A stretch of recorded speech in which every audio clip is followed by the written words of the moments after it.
سورہ نساء کے 10ویں رکوع میں مومن کے قتل عمد کی سزا بتائی گئی کہ اس کے لیے انتہائی سخت لہجہ اختیار کیا. فرمایا کہ اگر کوئی کسی مومن کو جان بوجھ کر قتل کرے اس کی سزا جہنم ہے جس میں وہ ہمیشہ رہے گا اور اس پر اللہ کا غضب ہوا اور اس پر لعنت کی اور اس کے لیے اللہ تعالیٰ نے بڑا عذاب تیار کر رکھا ہے.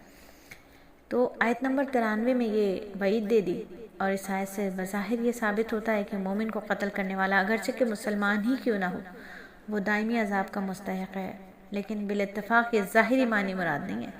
دائمی عذاب کا مستحق صرف وہ شخص ہوگا جو مسلمان کے قتل کو حلال سمجھے گا، کیونکہ ایسا سمجھنے والا کافر ہو جاتا ہے اور کافر کے لیے ہمیشہ کا عذاب ہے. اور قتل عمد کی جو سزا ہے پھر اس کا بیان کرنے کے بعد دوبارہ جہاد کی اہمیت اور مجاہدین کی فضیلت اللہ نے بیان فرمائی اور واضح طور پر بتا دیا کہ اللہ کی راہ میں جہاد کرنے والے اور ہاتھ پر ہاتھ رکھ کر بیٹھنے والے برابر ہو ہی نہیں سکتے.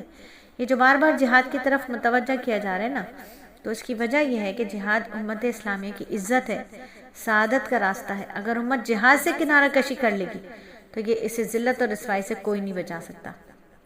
اور جہاد کے ساتھ ساتھ ہجرت کا بھی ذکر ہے، کیونکہ ہجرت بھی جہاد کی مختلف قسموں میں سے ایک قسم ہے.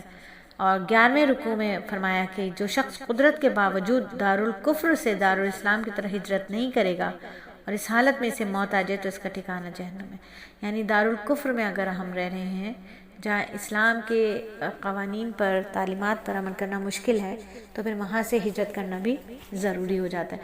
بعض روایات میں ہے کہ جب یہ آیات ہجرت نازل ہوئی تو حضرت حمزہ بن قیس رضی اللہ تعالیٰ عنہ بہت سخت علیل تھے، بیمار تھے، وہ بڑے پریشان ہو گئے، چلنے پھرنے کے قابل تو تھے نہیں. اپنے بیٹوں سے کہا کہ مجھے چارپائی پر ڈال کر مدینہ منورہ لے چلو، میں مکے میں ایک رات بھی نہیں گزاروں گا. اور پھر انہیں چارپائی پر ڈالا گیا اور مدینے لے جانے لگے. لیکن مکے سے نکلتے ہی ان کا انتقال ہو گیا. اس پر اللہ تعالیٰ نے فرمایا کہ جو شخص اللہ اور اس کے رسول کی طرف ہجرت کر کے گھر سے نکل جائے پھر اس کو موت آ پکڑے تو پھر اس کا ثواب اللہ کے ذمہ ہو چکا اور اللہ بہت بخشنے والا مہربان ہے. آیت نمبر 100 میں.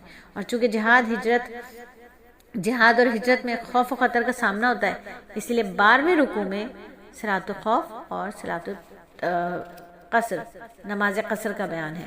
اور 13ویں رکوع میں مشہور واقعے کی طرف اشارہ ہے جس کے مطابق ایک شخص نے چوری کرنے کے بعد ایک یہودی پر بہتان لگایا اور اس کے جو اقربا تھے انہوں نے اپنی چکنی چپڑی باتوں سے نبی صلی اللہ علیہ وسلم کو متاثر کر لیا. قریب تھا کہ نبی صلی اللہ علیہ وسلم اس یہودی کے خلاف فیصلہ فرما دیتے. اللہ تعالیٰ نے یہ آیت نازل فرمائی کہ آپ کو ایسے لوگوں کا ساتھ دینے اور ان کی وکالت کرنے سے منع فرمایا. اللہ تعالیٰ نے فرمایا آپ دغا بازوں کی طرف سے جھگڑا کرنے والے نہ بنے، اللہ سے معافی مانگے، بے شک اللہ تعالیٰ بڑا بخشنے والا مہربان ہے.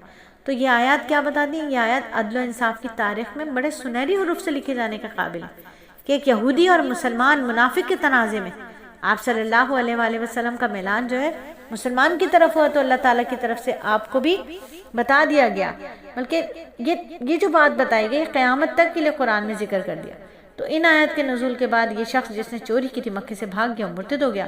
اور اس کے لیے پھر 15ویں رکوع میں بتایا کہ اللہ کے نزدیک سب سے بڑا جرم کفر اور شرک ہے اور جس کا کفر اور شرک پر انتقال ہو جائے تو اس کی مغفرت کی کوئی بھی صورت نہیں ہے.